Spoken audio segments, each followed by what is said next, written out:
The night Elizabeth Ashford danced with Lord Caldwell, half of London held its breath. The other half whispered. She was the Duchess of Ashford, quiet, composed, always perfectly placed 2 steps behind her husband. No one had ever seen her do anything unexpected. No one had ever expected her to. But that night, in the candle-lit grandeur of Hartwell House, Elizabeth stepped forward instead of back. She placed her gloved hand in the hand of the one man her husband despised above all others, and she smiled.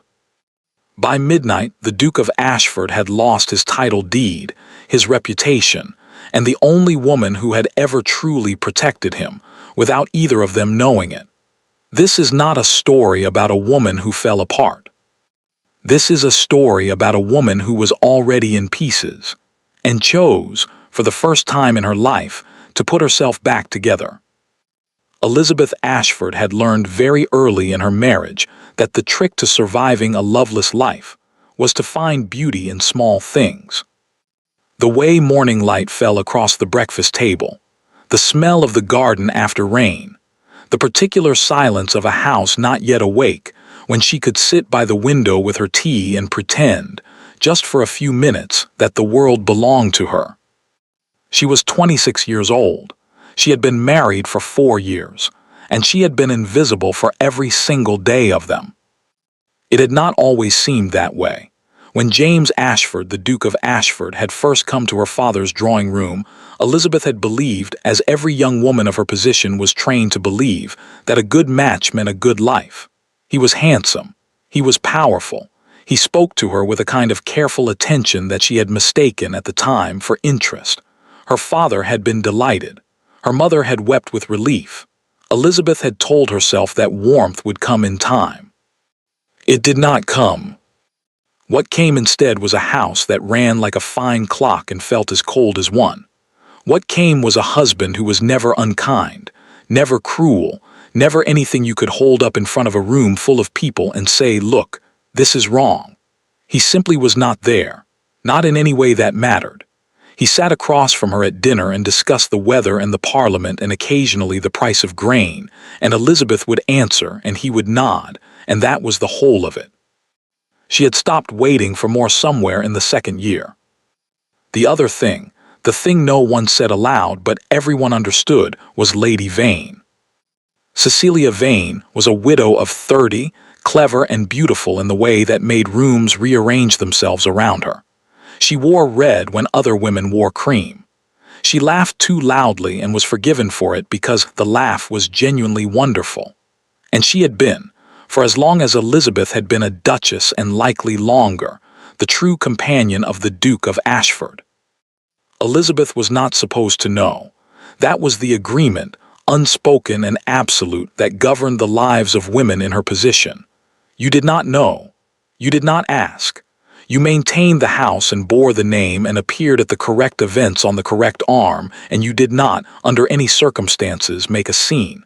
Elizabeth had never made a scene. She had seen them together at the theater once, before she was his wife. A flash of recognition she hadn't understood at the time. She understood it now. She had watched Lady Vane move through their shared social world with the confidence of a woman who knew exactly what she had and what she didn't need to fight for. And Elizabeth had watched herself shrink, incrementally, year by year, until she sometimes wondered if anyone would notice if she simply stopped attending things altogether. They probably wouldn't. The night of the Hartwell ball had begun no differently than any other.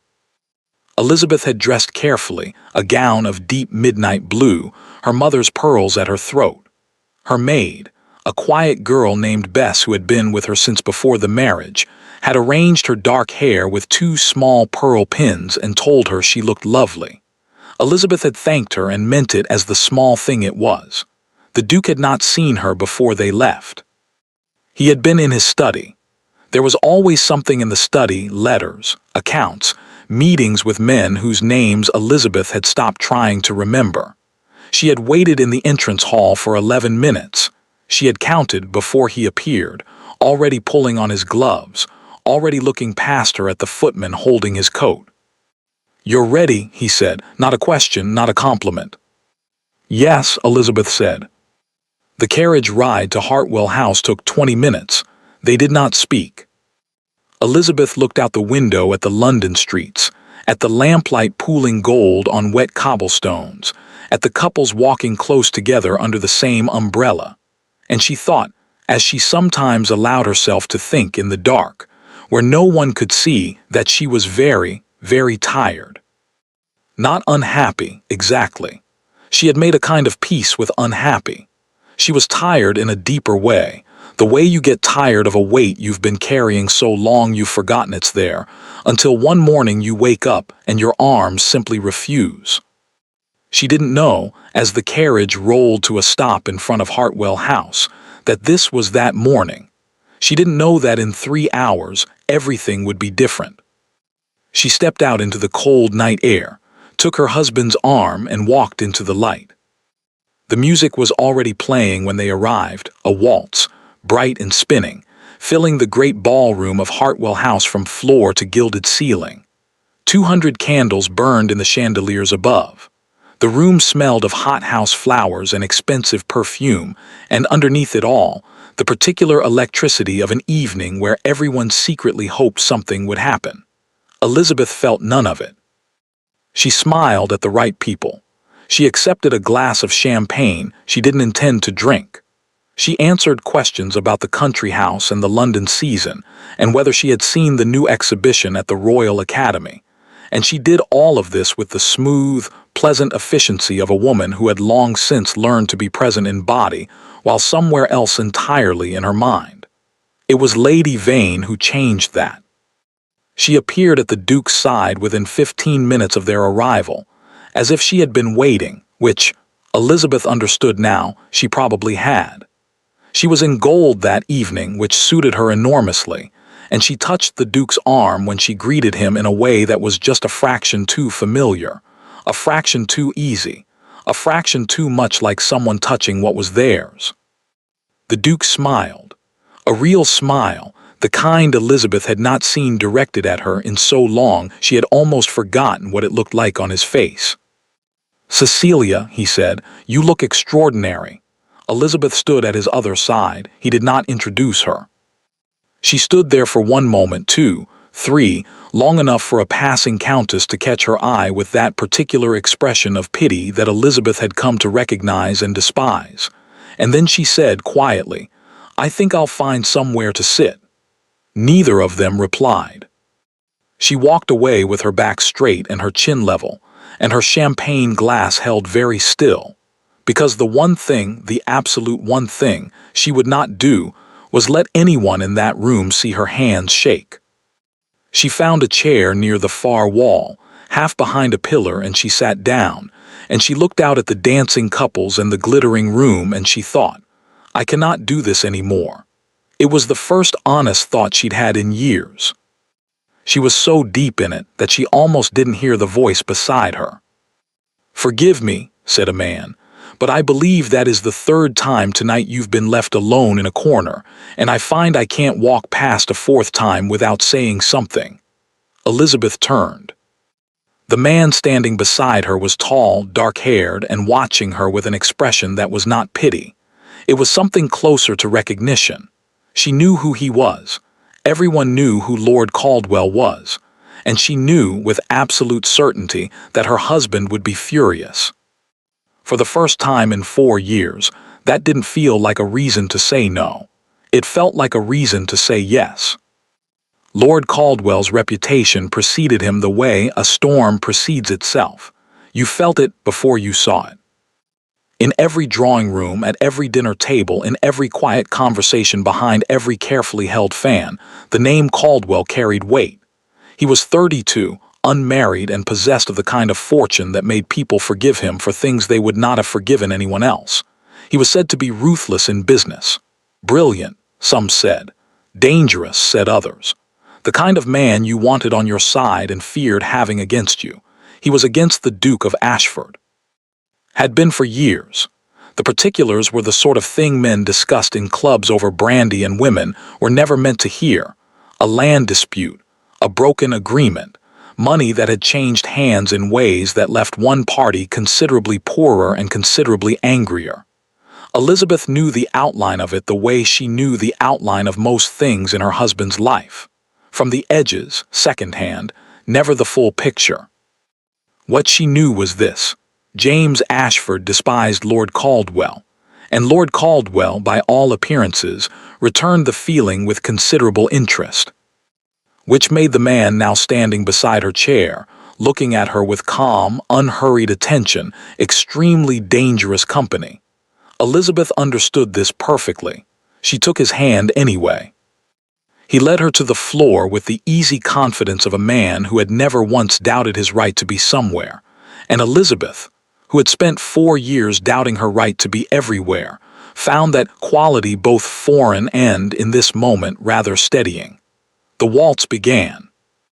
He was a good dancer, better than James, who had always held her with a slight stiffness, as if the proximity were a formality to be endured. Caldwell held her correctly, properly, nothing that could be remarked upon, but there was nothing stiff about it. He moved like someone who was actually present in the room. Elizabeth couldn't quite remember the last time she danced with someone who was actually present. "You know who I am," he said. It was not a question. "Of course," Elizabeth said, "Lord Caldwell. And you know what your husband thinks of me." "I do. And yet here you are." "And yet here I am," Elizabeth agreed. Something shifted in his expression, not quite a smile, but the shadow of one. Appreciation, perhaps, for the directness. Most women in her position would have pretended the whole thing was an innocent accident, a chance encounter, nothing meaningful. Elizabeth found she didn't have the energy for that particular performance tonight. They turned through the first figure of the dance. Around them, Elizabeth was acutely aware of eyes. Not all of them, not yet, but enough. A cluster of ladies near the refreshment table. 2 gentlemen by the door who had stopped their conversation to watch.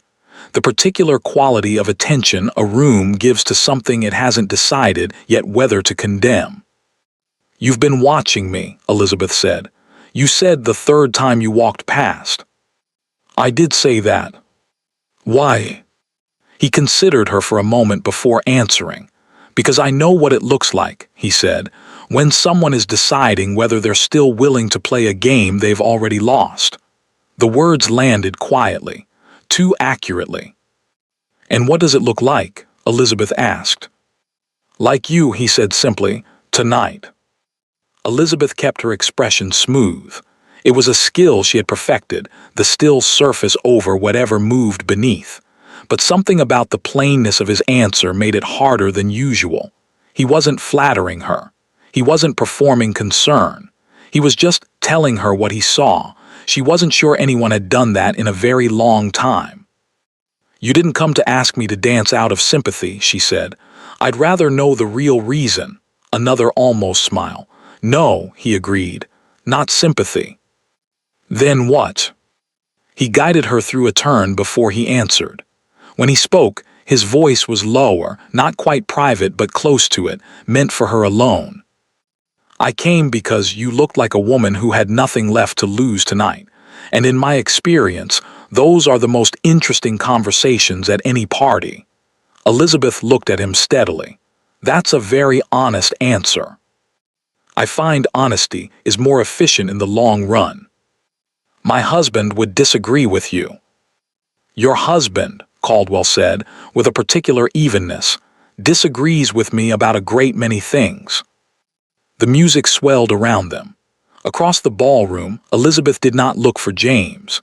She had spent 4 years tracking where her husband was in every room, the way a ship tracks a lighthouse, not out of love but out of necessity, out of the need to anticipate, to adjust, to never be caught off guard. Tonight she kept her eyes on Caldwell's face and let her husband be wherever he was. It felt extraordinary, like putting down something heavy, like the first breath after a long time underwater. "Tell me something," Caldwell said. His tone had shifted slightly, still easy, but with something underneath it now. A careful attention. "The Ashford accounts, the northern properties." Elizabeth blinked. The shift was abrupt, from the personal to the precise, and she felt it like a change in temperature. What about them? They've been managed through Harwick and Sons for the past 3 years. Is that still the arrangement? Yes, I believe so. She frowned slightly. Why would you ask me that? Because your husband changed solicitors 14 months ago, Caldwell said, watching her. But only on certain documents, specific ones, the kind that wouldn't normally come across a wife's attention. Elizabeth felt something quiet and cold move through her. How do you know that? Because, Caldwell said, 2 of those documents have my name on them, and the signature beneath my name is not one I ever gave. The music continued. Around them, couples turned and dipped and laughed. The candles burned. Somewhere on the other side of the ballroom, 200 people were having an ordinary, glittering evening. Elizabeth's heart was beating very carefully. You're saying he forged your signature? I'm saying someone did. His eyes held hers. I'm saying it concerns property that borders your own dowry land. And I'm saying that the man most likely to benefit from the arrangement is currently standing across this room, paying no attention whatsoever to his wife. Elizabeth said nothing. Her mind was moving quickly, too quickly, sorting through things, conversations half heard, papers glimpsed and then removed, her husband's particular tension whenever she'd mentioned the northern estate. She had told herself it was business, men's business, the kind she wasn't supposed to ask about. Why are you telling me this? She said finally. Caldwell looked at her with an expression that was, she realized, genuinely conflicted, as if he had prepared for one kind of woman and found another. I came tonight intending to use you, he said, to ask a few careful questions, gather what I needed and act on it through the courts. I didn't expect you to already be, he stopped. I didn't expect you to be who you are. And who am I? Someone who deserves to know, he said quietly, what has been done in your name. The waltz ended. The final note hung in the air for a moment, and then the room erupted in the gentle noise of applause and movement and voices resuming. Elizabeth and Caldwell stood still in the middle of it. She became aware, in a distant way, that they had been watched, that people had noticed, that this would be talked about. She found she could not make herself care. The documents, she said, do you have them with you? Something in his expression shifted, surprise, she thought, and something that might have been respect. I do, he said. Then I think, Elizabeth said, with a steadiness she did not entirely feel, that you had better show me. She didn't know, as she followed Lord Caldwell toward the quieter corridor off the east wing, that her husband had finally noticed where she was. She didn't know that James Ashford had gone pale under his careful composure, that Lady Vane had put a hand on his arm and he had shaken it off, that he was already moving through the crowd toward her with the particular purposeful stride of a man who had, for the first time in a long time, remembered he had a wife. Too late. She was already gone. The corridor off the east wing was quiet in the way that large houses are never fully quiet, distant music seeping under doors, the occasional burst of laughter from the ballroom, the soft tread of servants moving through the back passages. But compared to the heat and noise of the party, it felt like stepping into another world entirely. Elizabeth stood near a window that overlooked the garden, the cold glass at her back, and watched Lord Caldwell draw a folded document from inside his coat. She had followed a man she didn't know into a private corridor at a party where half of London society was watching. She was aware of how this looked. She was also aware that she had stopped caring about how things looked sometime around the 3rd year of her marriage, and had simply not acknowledged it until now. He held the document out to her without preamble. She took it. The paper was good quality, legal weight, the kind used for official transactions. She unfolded it carefully. The candlelight in the corridor was dim and she had to tilt the page slightly to read, but she was a thorough reader, always had been, and she read every word before she looked up. This transfers mineral rights, she said. From the Caldwell Northern parcels to she stopped, read the line again, to a holding company, Ashford Holdings. Yes. And this signature. She looked at it carefully. The name was written with a particular flourish she didn't recognize, too large, too confident. This is meant to be yours. It is meant to be mine, Caldwell said. It is not mine. Elizabeth folded the document along its original creases. Her hands were steady. She was rather proud of that. When was this filed? 14 months ago. And again, a second document, different parcels, 8 months after that. He produced a second paper. This one concerns the boundary land, the strip that runs between my eastern fields and your dowry property. Elizabeth took the second document. Read it. Set both papers carefully on the narrow side table beside her as though they were perfectly ordinary things, and not, in fact, evidence that her husband had been committing fraud. He needed money, she said. It wasn't a question. The pieces were settling into place with a grim, inevitable logic. The new solicitors, the tension around the estate accounts. A conversation 2 years ago when she'd asked about the northern properties and James had said, pleasantly, dismissively, that it was being reorganized.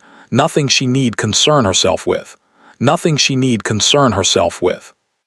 He has debts, Caldwell said. Significant ones.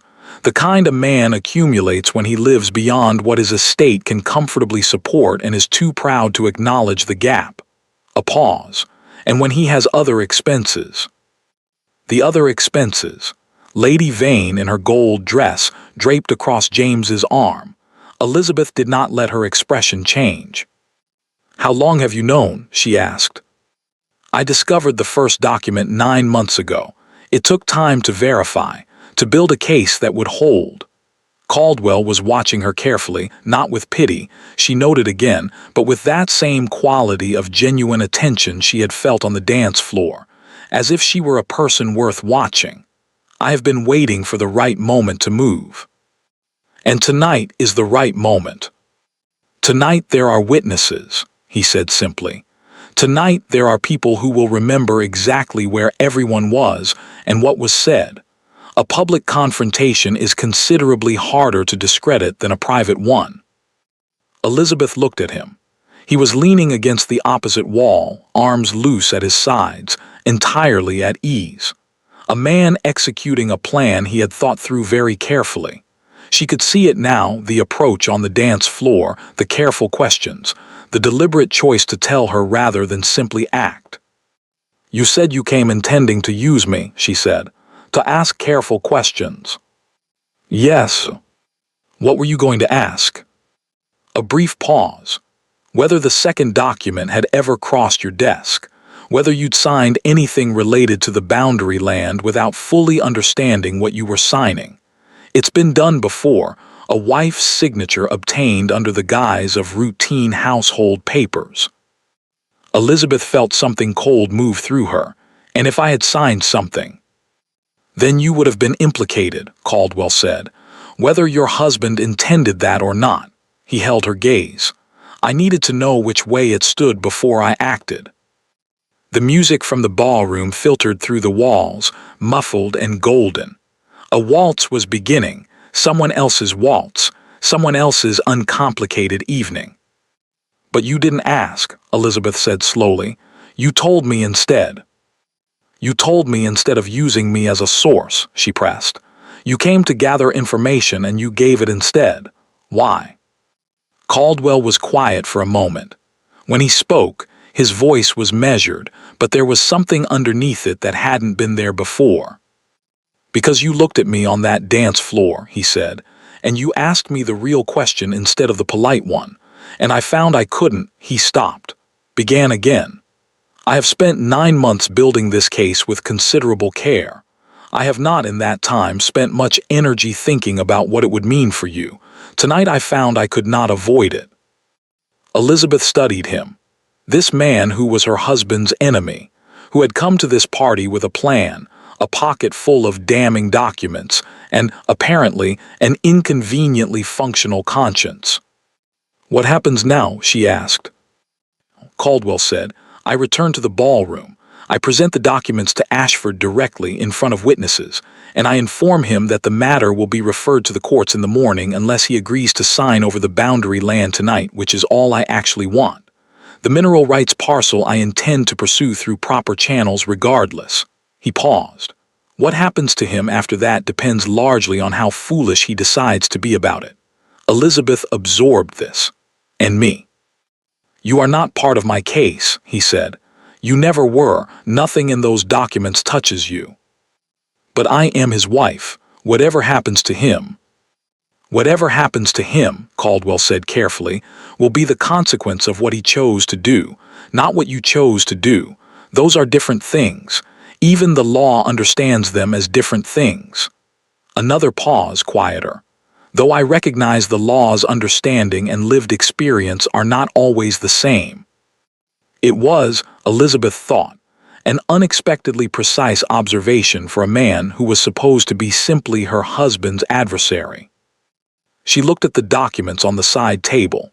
4 years of marriage, 4 years of silence and adjustment, and the careful management of a life that had never quite fit. 4 years of standing 2 steps behind a man who had, it now appeared, been systematically dismantling the very ground she stood on while she held her champagne glass and smiled at the right people.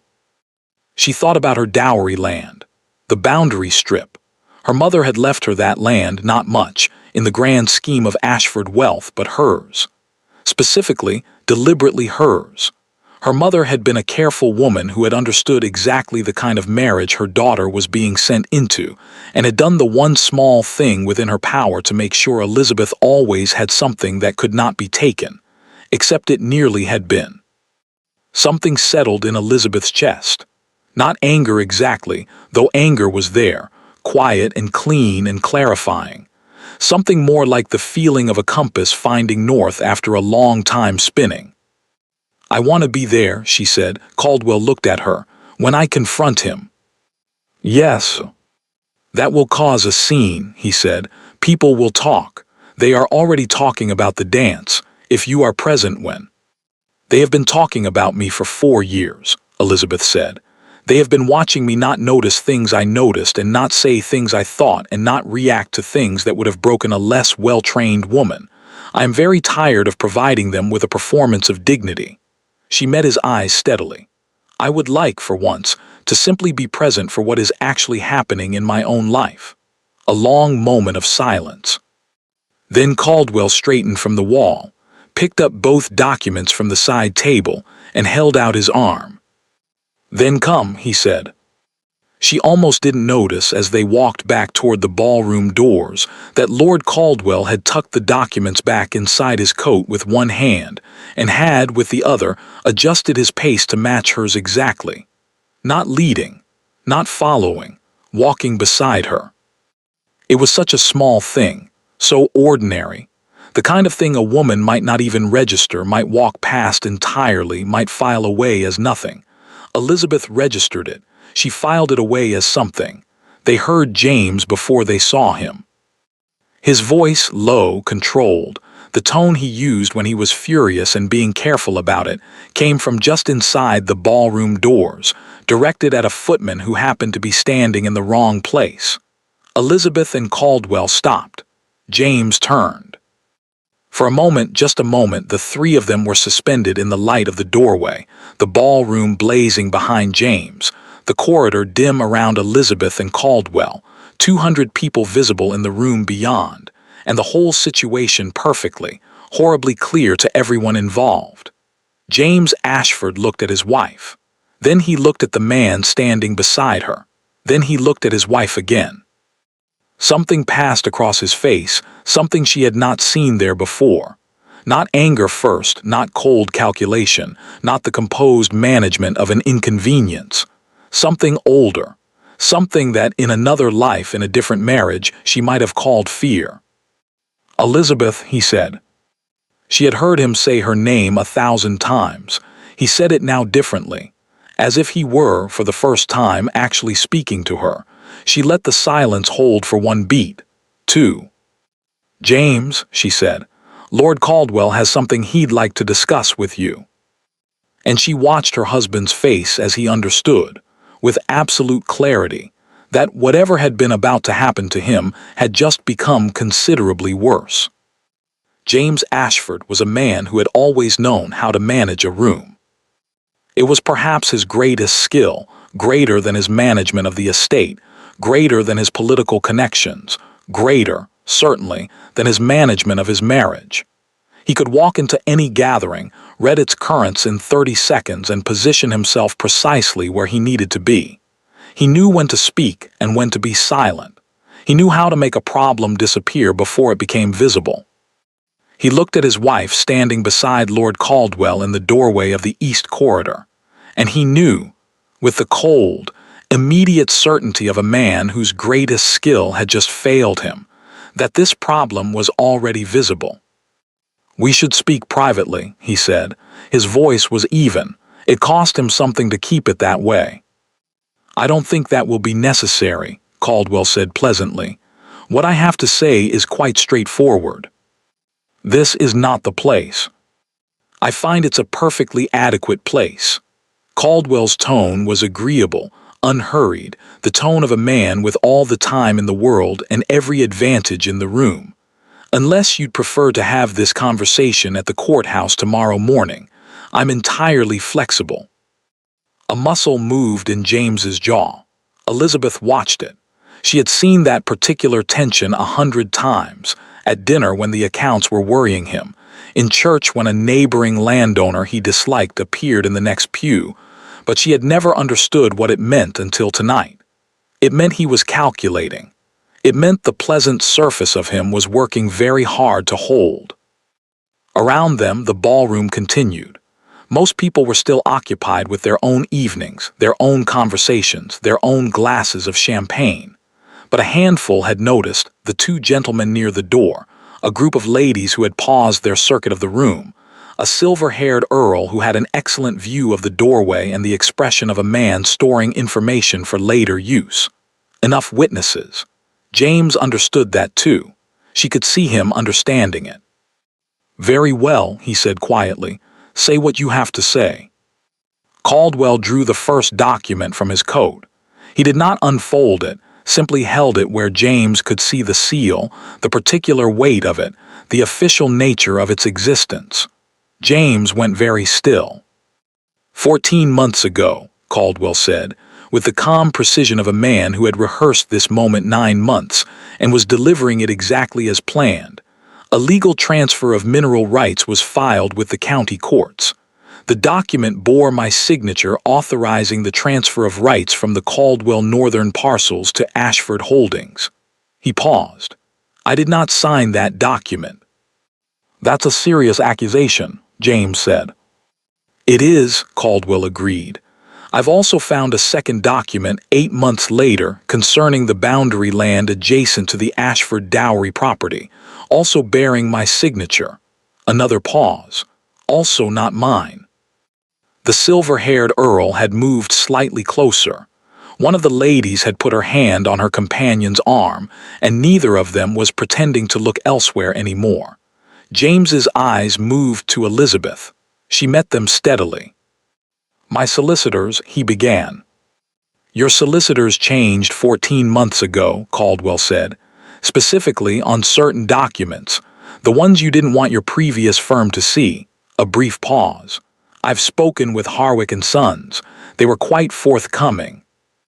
The color in James's face had shifted. Not pale, he was too controlled for that, but something underneath the composure was under enormous pressure. Elizabeth could see it. She wondered how she had ever looked at this face and seen safety. "Whatever discrepancy exists in the documentation," James said, with the careful tone of a man constructing a position, "can be addressed through the appropriate legal channels." "I intend to address it through exactly those channels," Caldwell said, "beginning tomorrow morning, unless—" he let the word sit for a moment. "Unless you sign the boundary strip back to the correct ownership tonight. My solicitor is outside. The document is prepared." He tilted his head slightly. The mineral rights I will pursue through the courts regardless. That matter is beyond tonight's negotiation. But the boundary land a glance, almost imperceptible, toward Elizabeth. That I am willing to resolve here. Elizabeth understood what he was doing. The boundary land bordered her dowry property. He was giving her that back, tonight. Quietly, before the court process made everything loud and public and ruinous. She hadn't asked him to. He was doing it anyway. She kept her face still. James's eyes moved between them. She watched him recalibrate, watched him look at Caldwell and see an enemy with documentation, and a solicitor outside and witnesses accumulating at a perfectly judged distance. Watched him look at his wife and see, she wasn't sure what he saw. Something different from what he usually saw, perhaps. Something that didn't move when he looked at it. Fine, James said. The word came out flat, stripped of everything. I'll sign it. Excellent, Caldwell said warmly, as if this had always been the natural conclusion. Shall we step outside, then? My solicitor is just by the entrance. It won't take long. James straightened his jacket. He looked at Elizabeth one more time, and this time there was something in it she hadn't expected. Not anger, not calculation, something closer to shame. She didn't soften. She had spent 4 years softening reflexively, smoothing over every sharp edge so that the household could run and the surface could remain unbroken. She stood where she was and let him look and gave him nothing. He turned and walked toward the entrance with Caldwell beside him. Elizabeth stayed in the doorway. The silver-haired Earl caught her eye and gave her a small, courtly nod. The kind of nod that meant I saw that, and I will remember it well. One of the ladies detached herself from her group and came toward Elizabeth with a warm expression that Elizabeth recognized as the particular warmth reserved for women who have just done something brave. She received the approaching kindness with grace and very little feeling. She was still inside the moment, still moving through it slowly, the way you move through cold water. It was Lady Vane she didn't expect. Cecilia Vane appeared at Elizabeth's left shoulder as quietly as smoke, still in her gold dress, still impeccably composed, and said nothing for a moment. Simply stood beside her. You knew, Elizabeth said without looking at her. It wasn't an accusation, it was simply true. About the documents, Lady Vane's voice was careful. No, not that. But you knew things were. I knew he was frightened, Lady Vane said. These past months, I assumed it was the usual sort of financial trouble. Men of his position get into it regularly and resolve it regularly. A pause. I did not know the resolution involved Caldwell's signature. Elizabeth finally turned to look at her. Up close, Cecilia Vane was still beautiful, but she looked, for the first time in Elizabeth's experience of her, tired. As if the evening had cost her something too. Will you stand by him? Elizabeth asked. A silence, longer than Elizabeth expected. I don't know, Lady Vane said quietly. And then in a voice so low Elizabeth almost didn't catch it. I'm sorry, for all of it, the way things have been. Elizabeth looked at her for a long moment.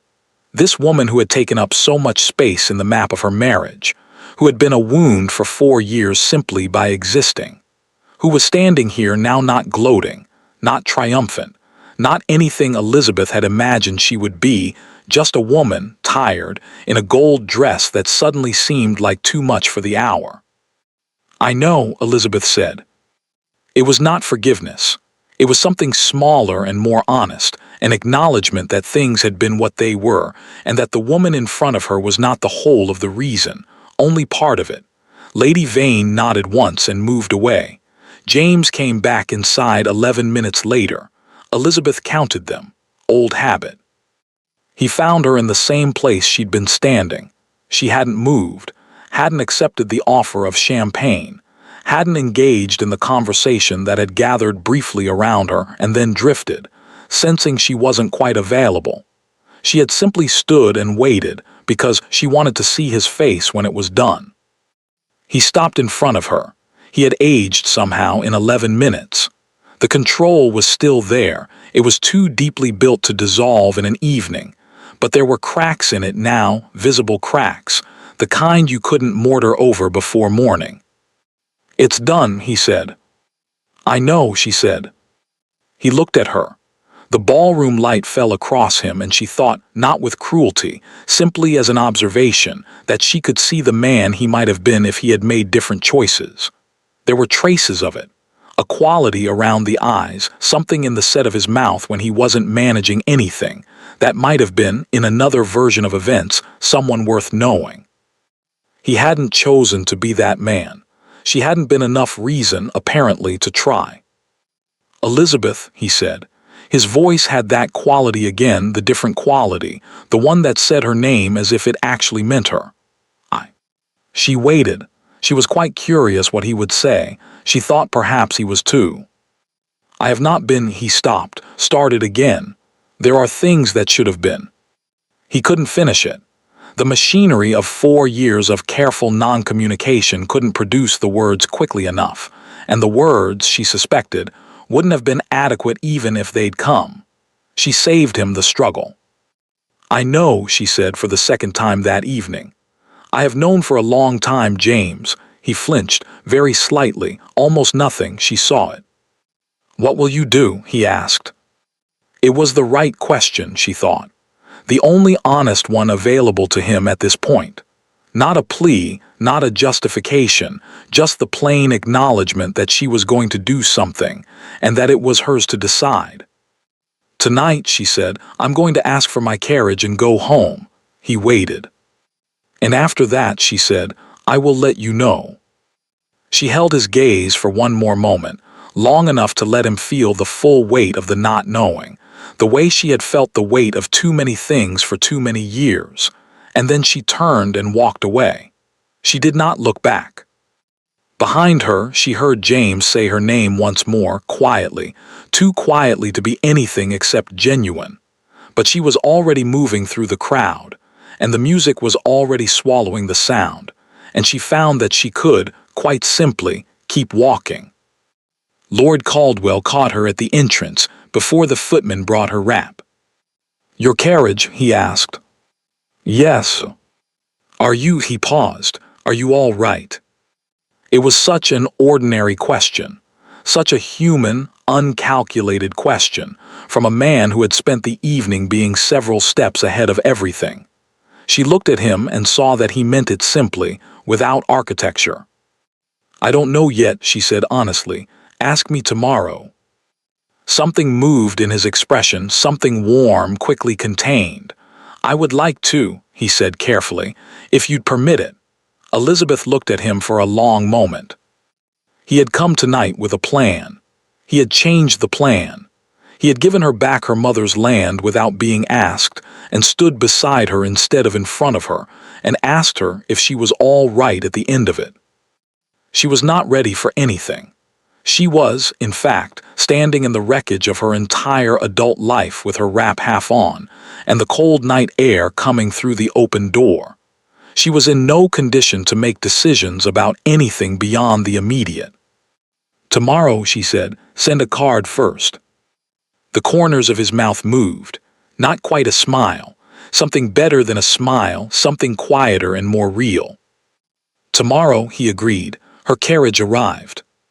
She stepped into it alone, and the door closed, and London moved past the windows in lamplight and shadow, and Elizabeth Ashford pressed her gloved hands together in her lap and breathed, slowly, all the way home. It was the longest she had breathed freely in 4 years.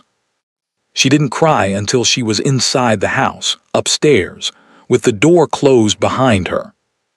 And even then, she was not entirely sure whether she was crying from grief or from relief. She suspected, by the time she finally slept, that it was both. She slept badly and woke early.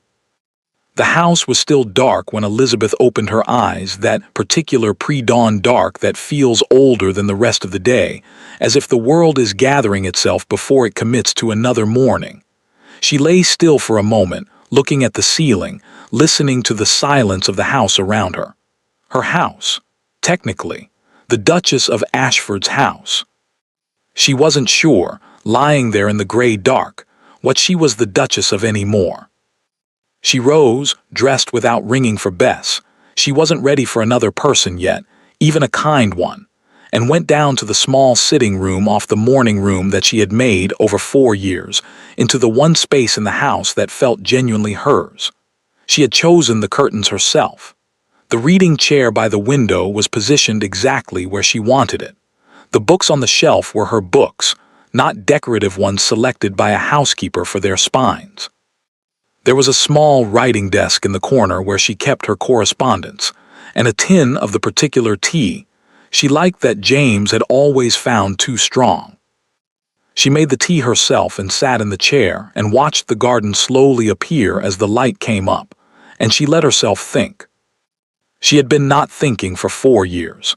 Carefully, skillfully not thinking, redirecting herself away from conclusions she didn't want to reach, smoothing over realizations before they fully formed, maintaining the pleasant functional surface of a life that worked on paper. She had been so practiced at it that she hadn't noticed she was doing it anymore. Last night had made not thinking impossible, so she thought.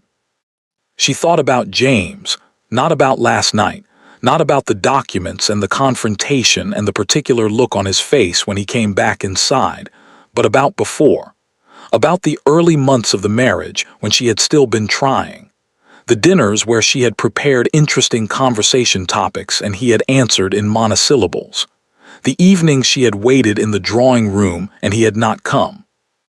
The one night 8 months in, when she had gone to his study and knocked and asked plainly whether something was wrong between them, and he had looked at her with that careful, composed expression and said that everything was quite all right, and she had believed him because she had needed to.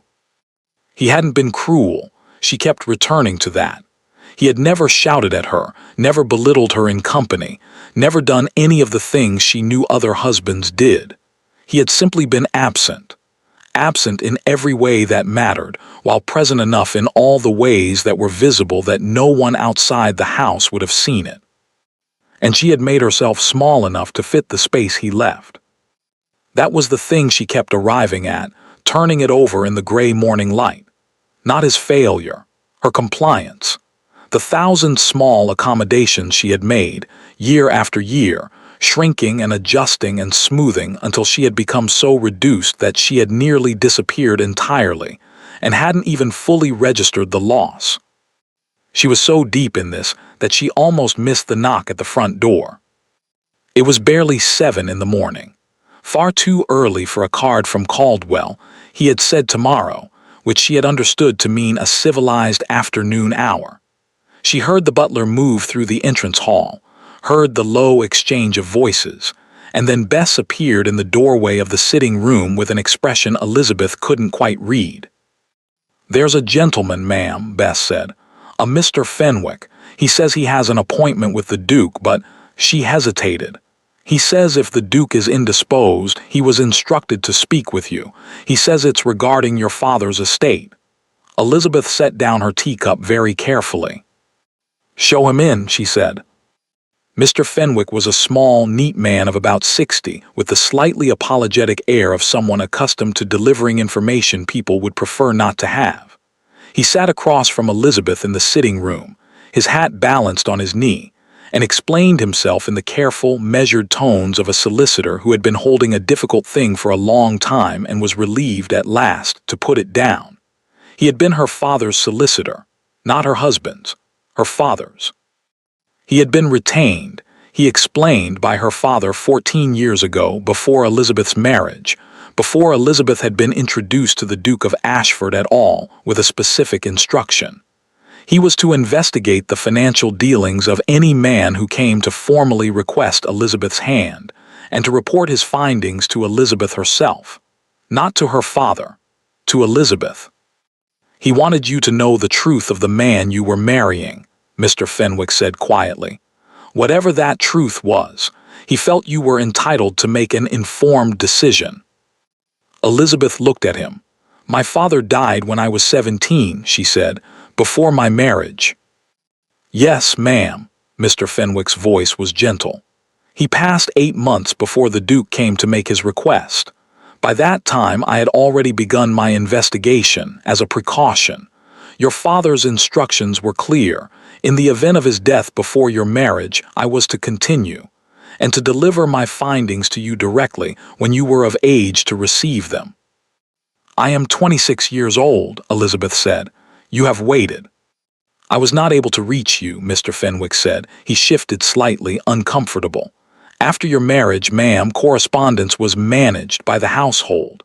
I sent 3 letters in the first year and received no reply. I was informed when I called at the house that you were indisposed, then traveling, then not receiving visitors. He looked at her directly. I eventually concluded that the letters were not reaching you. The room was very quiet.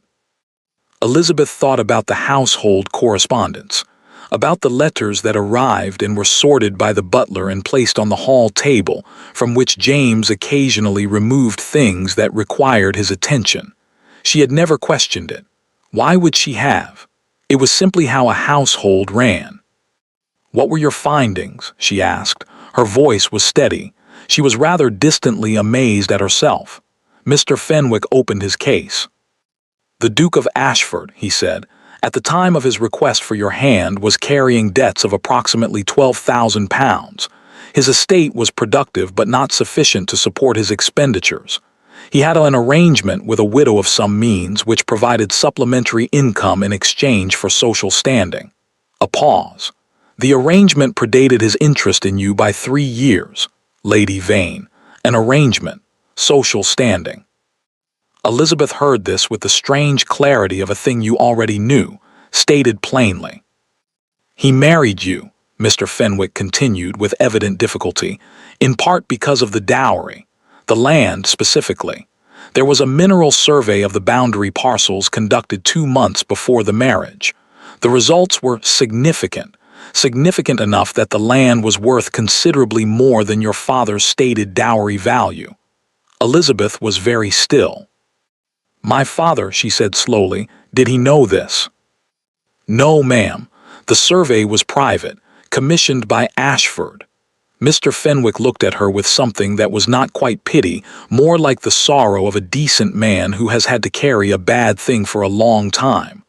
Your father believed the match was a good one. He died believing it. She sat with that for a moment. Her father, who had loved her in the distracted, genuine way of a man too absorbed in his books to show it consistently, but who had loved her nonetheless, who had hired a solicitor to investigate the man who would marry his daughter, who had wanted her to know the truth, who had died before he could give it to her, and who had given it to her anyway, 14 years late, through a small, neat man with an apologetic manner and a case full of papers.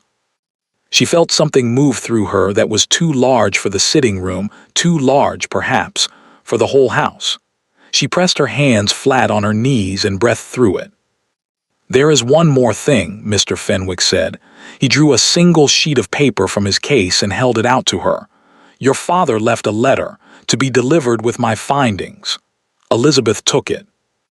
The paper was old, 14 years old, yellowed slightly at the edges, her name written on the outside in her father's unmistakable hand. Large, slightly untidy letters, the hand of a man who thought faster than he wrote. Elizabeth. Just her name. She held it for a moment before she opened it. She did not read it aloud to Mr. Fenwick, and he did not ask her to. He sat quietly while she read, turning his hat in his hands, looking at the garden through the window. It was not a long letter. Her father had not been a long-letter man. He wrote that he was not well. He had known, apparently, before anyone else did, that the illness would take him quickly, and that there were things he had meant to tell her that he now had to entrust to paper instead. He wrote that he was sorry for the life she had been raised to expect, the life of careful management and correct behavior, and the subordination of her own wishes to the requirements of her position. He had raised her that way because it was the only way he knew. He had believed it was protection. He wrote that he had come to doubt this. He wrote, whatever man you marry, Elizabeth, know that you are not required to disappear into him. You are allowed to remain yourself. I should have told you this when I could still say it to your face, and I regret that I didn't. Consider this my correction, late as it is. He wrote that he loved her. He wrote, "Be brave, my dear, not for anyone else, just for yourself." Elizabeth folded the letter along its old creases and held it in both hands and looked at the garden, where the morning light was now fully present, falling golden across the wet grass, illuminating everything plainly. She did not cry. She had cried last night, and she thought there was perhaps a limit, a single night's worth, and she had reached it. Instead, she sat with her father's words in her hands and felt, underneath the grief and the anger and the enormous complicated weight of everything she now knew, something small and certain and very quiet. Permission. Not from Caldwell, not from the law, not from the satisfying collapse of her husband's composure last night. From her father 14 years late, which was still not too late. She looked at Mr. Fenwick. "Thank you," she said, "for persisting." He nodded with the dignity of a man who had done the right thing and was glad of it. "Your father was a good man, ma'am. He wanted you to have this." "He did," Elizabeth said, she thought, "and now I have it." She was still sitting in the same chair, her father's letter in her lap, when Bess appeared in the doorway an hour later with a small silver tray. On the tray was a card. Elizabeth picked it up. "Lord Caldwell presents his compliments and inquires, at whatever hour is convenient, whether he might call. He hopes the morning has been tolerable. He notes that he promised to ask." Elizabeth read it twice. Then she looked up at Bess. "Tell him 2 o'clock, she said. Bess's expression, carefully neutral as always, but with a warmth underneath that Elizabeth knew well after 4 years, shifted very slightly towards something that was almost a smile. "Yes, ma'am," she said. Elizabeth set the card on the table beside her father's letter. 2 very different things, written by 2 very different men arriving on the same morning. One a reckoning, one a beginning. She sat for a while longer looking at them both and let herself feel fully, without management, without reduction, exactly how much had changed in the space of a single night. Then she rang for breakfast. She was, she realized, genuinely hungry. It had been some time since she'd noticed that. Lord Caldwell arrived at 2 o'clock precisely. Elizabeth had changed into a morning dress of soft gray, not mourning, not festivity, simply a dress she liked, and had arranged herself in the sitting room with tea already made and her father's letter put away in the writing desk drawer where she kept things that were important and private. The room looked, she thought, like itself, which was to say it looked like her. She heard the butler admit him. She heard the brief exchange in the hall. She heard his footsteps unhurried, even, and then he appeared in the doorway, and she saw, before he had a chance to compose anything, that he had slept about as well as she had. Good, she thought. It would have concerned her if he'd slept well. "Lord Caldwell," she said.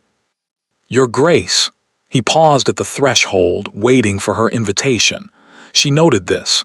He could have walked in, most men would have, but he waited. "Please sit down," she said.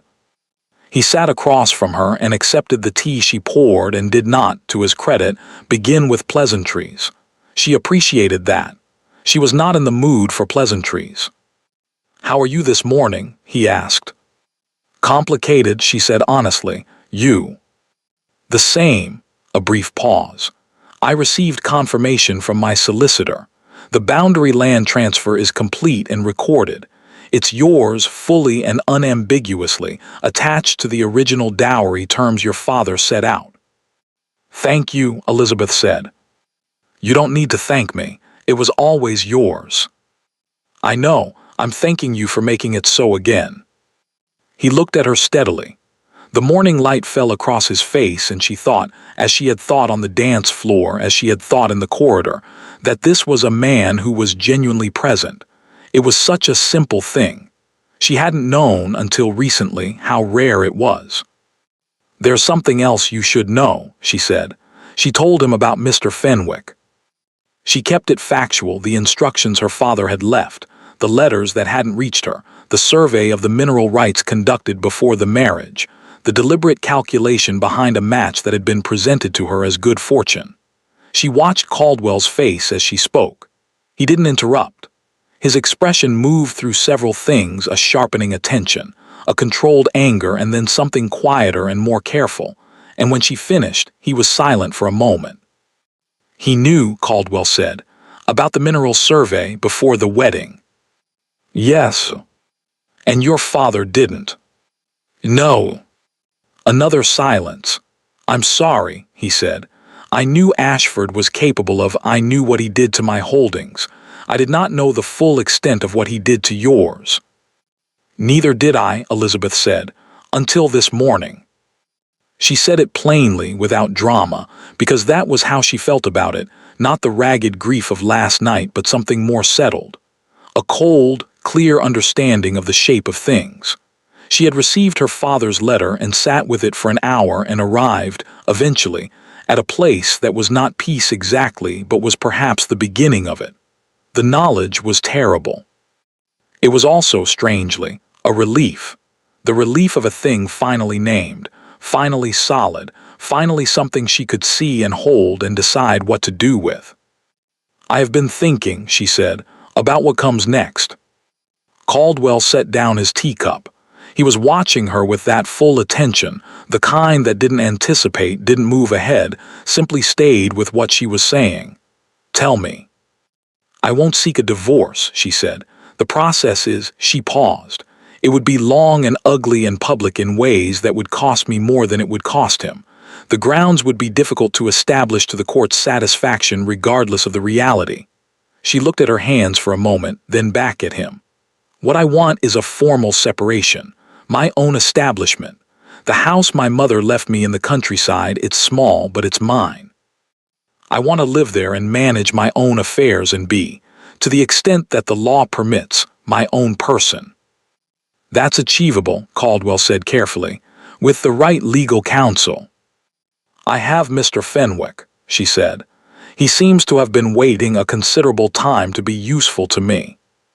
Something moved in Caldwell's expression, the almost smile she was beginning to recognize, the one that was quieter and more genuine than a full smile. "He has, I think, earned that opportunity." Elizabeth nodded.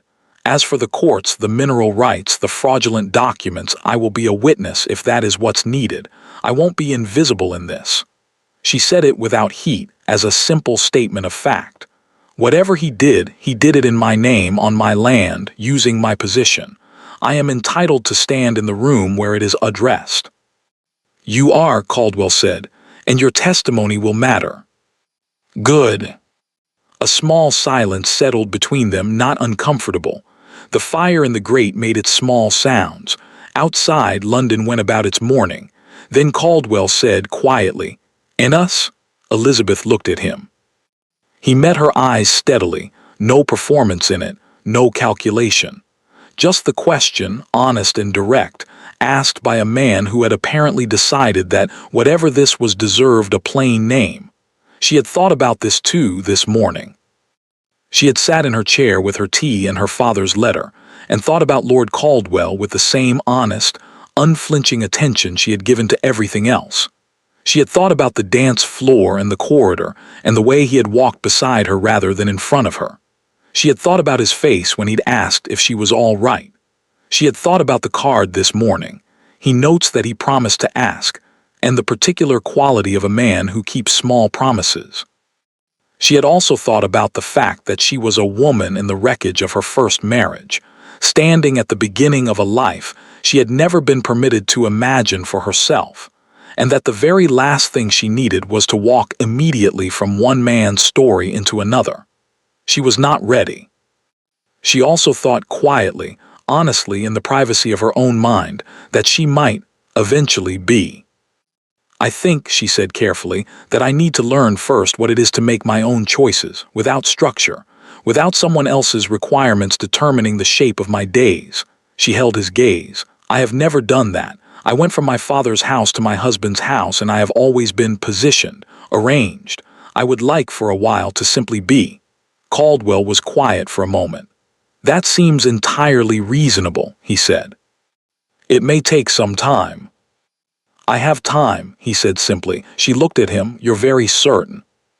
"I am," he said. "About this particular thing, yes." A pause. "I'm not asking you to decide anything today, Elizabeth. I'm asking you to know that when you are ready, if you are ever ready, I am not going anywhere." She heard her name in his mouth, not Your Grace, not Mrs. Ashford, not any of the titles that had been hung on her like borrowed clothing, just Elizabeth, said as if it were simply her, as if she were simply a person, as if that were enough. It was, she thought, a rather remarkable thing to feel. "All right," she said, "then that's where we are." "That's where we are," he agreed. She poured more tea. He accepted it, and they sat for another half-hour in the quiet sitting room with the morning light moving across the floor and talked about entirely ordinary things, his estate in the north, the particular difficulty of the court process ahead, the book she had been reading, which he had also read and had opinions about, and it was, Elizabeth thought, the most natural conversation she had had in 4 years. Perhaps longer. 3 days later she spoke to James. He had been staying in the house. There had been nowhere else for him to go in the immediate aftermath, and Elizabeth had not asked him to leave because she was not yet in a position to ask him anything, and she knew it. They had moved around each other carefully, like two people navigating a space that had recently been rearranged, occupying different rooms at different hours, communicating through the household staff with the civilized distance of people who have agreed, without saying so, to wait. She called him to the sitting room at 10 in the morning.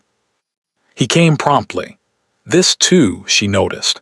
He had always been slightly late in the old life, not rudely, just with the easy unpunctuality of a man who assumed his time mattered more than others. He was not late now. He looked worse than he had at the ball. The composure was still there, but thinner, worn down at the edges. He sat across from her and waited, and for once, the waiting was his. Elizabeth told him what she wanted. She told him plainly, without anger, not because she didn't feel it, but because anger was hers now, not his. He did not get to see it, to react to it, to make it about him. She stated her requirements in the even, measured tones of a woman who had spent the morning deciding exactly what she needed and had no intention of being talked out of it.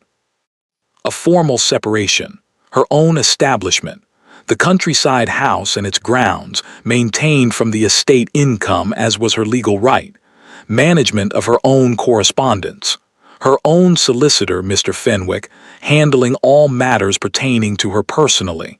James listened. When she finished, he said, "Is there anything I can do?" "No," Elizabeth said, not unkindly, simply finally. He nodded.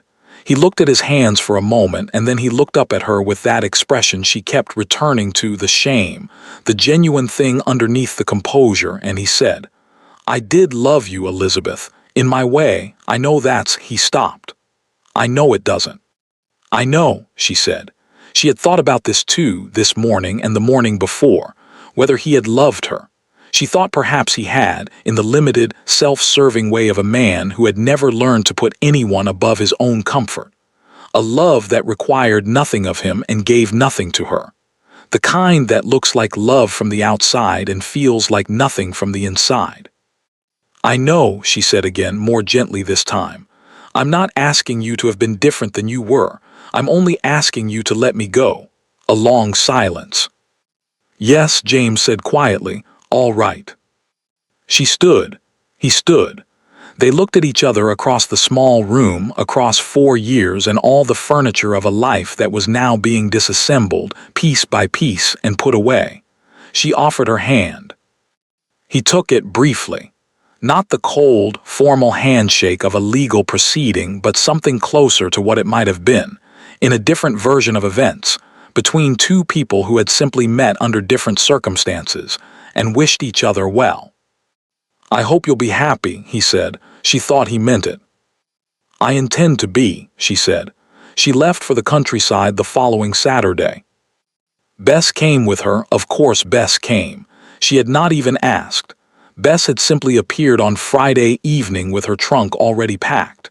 with the particular expression of a woman who has been waiting for this trip for some time. The house was small and old and smelled of wood smoke, and the specific damp of a building that had been closed for too long and was now, gratefully, being opened. Elizabeth walked through every room on the first afternoon, touching things, her mother's writing desk, still in the study, the small portrait of her grandmother in the hallway, the kitchen garden, overgrown but salvageable, the view from the upstairs window across the boundary land, her land, rolling green and unhurried toward the horizon. She stood at that window for a long time. She thought of her mother who had left her this. She thought of her father who had tried to leave her the truth. She thought of everything that had been taken and everything that had been returned and everything that was still, improbably, intact. Then she went downstairs and told Bess they would need a gardener. The next morning, she sat at her mother's desk and wrote her first letter. Not to Caldwell, though she thought of him, easily and without pain, the way you think of something you are looking forward to without urgency. Not to her solicitor, though that letter would follow.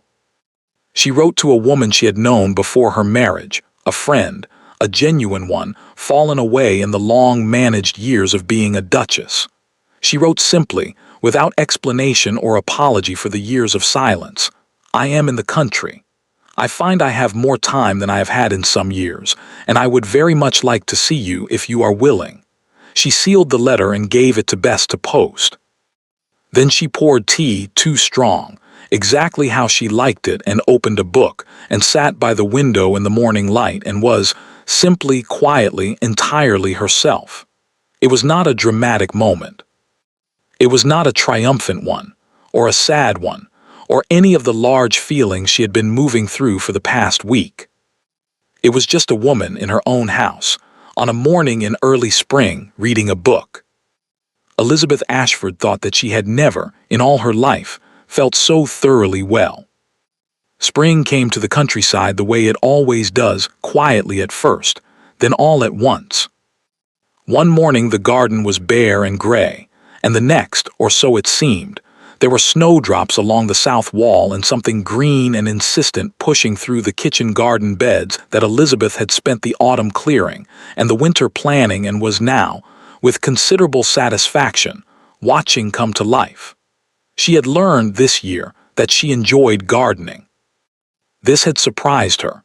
She had no memory of enjoying it before, but then she had had no garden before, not one that was hers to decide about, to rearrange, to let go wild in one corner and tend precisely in another according to no system but her own preference.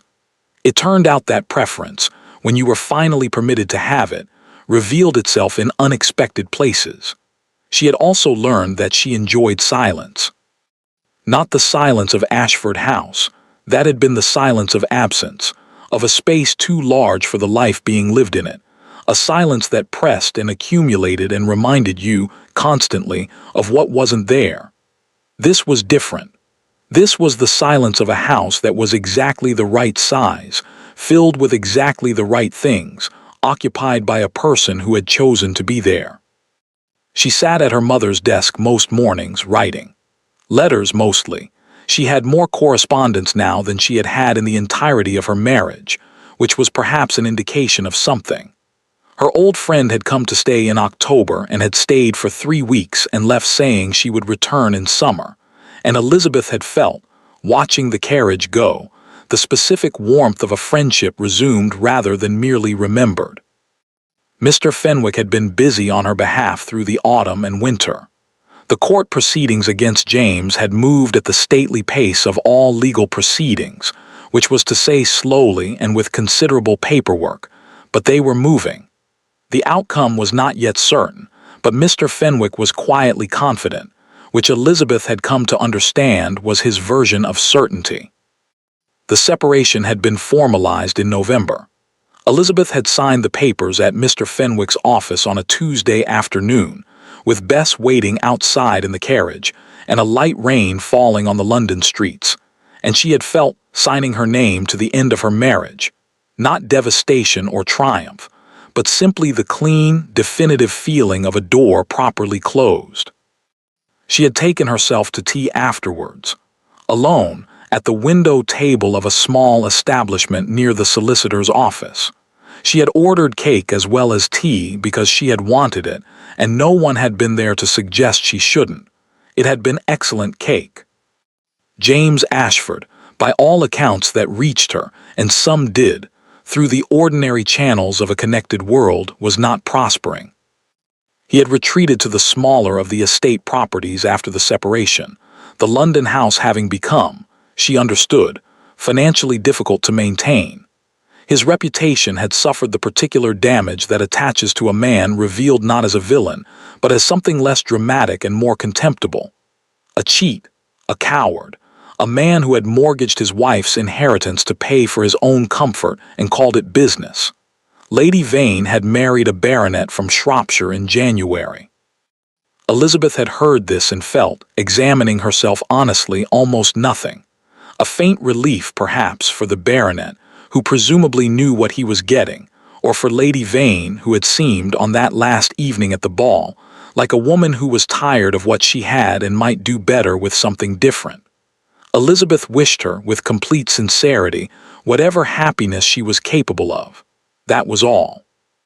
She had thought in the first months that she would spend more time being angry, that the knowledge of everything that had been done, the survey, the forgeries, the managed correspondence, the systematic reduction of her life to fit around a man's convenience, would sit in her like a stone, weighing each day. Sometimes it did. There were mornings when she woke with it heavy in her chest and had to move through the first hour carefully, deliberately, keeping herself occupied with small tasks until the weight shifted. But mostly, and this had surprised her more than the gardening, more than the silence, more than any of the practical revelations of a life remade, mostly she was simply busy being well. There was so much of it, being well. It turned out to require considerable attention and generated in return considerable satisfaction.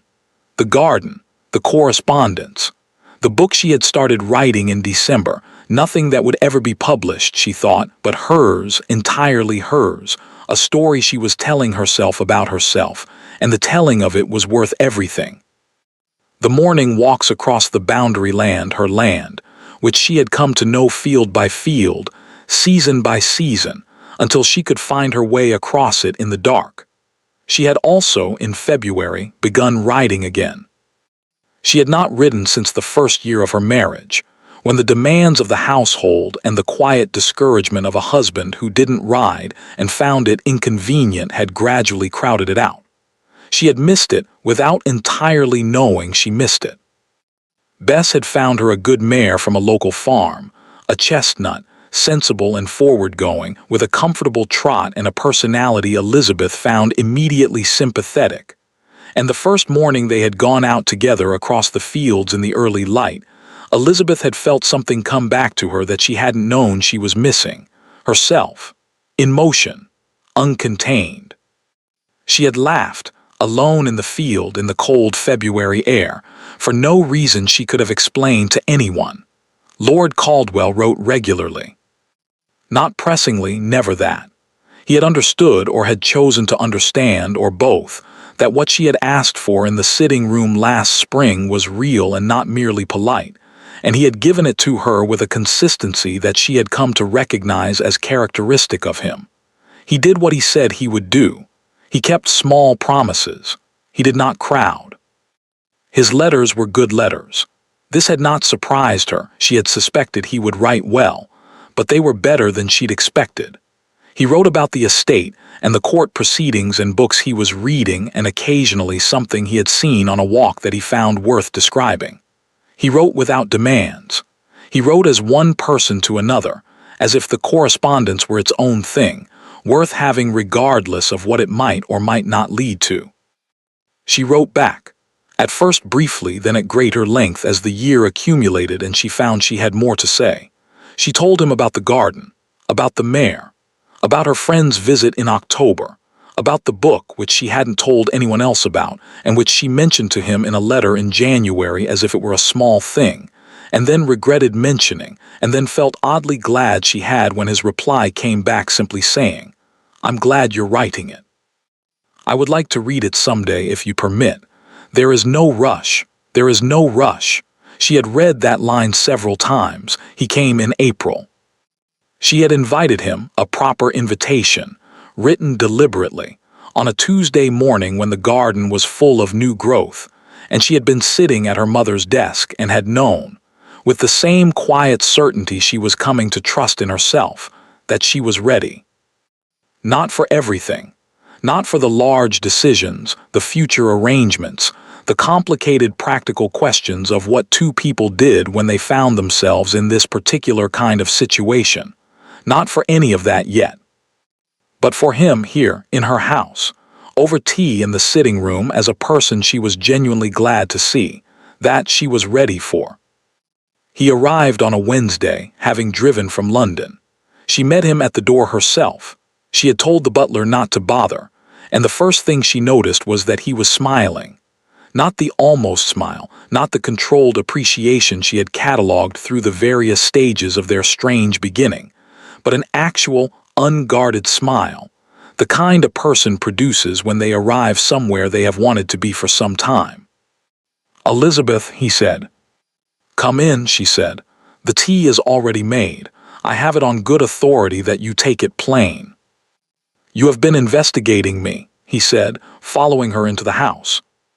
"I have been corresponding with you for a year," she said. "You mentioned it in March." "Did I?" He looked genuinely pleased that she had remembered. "You did."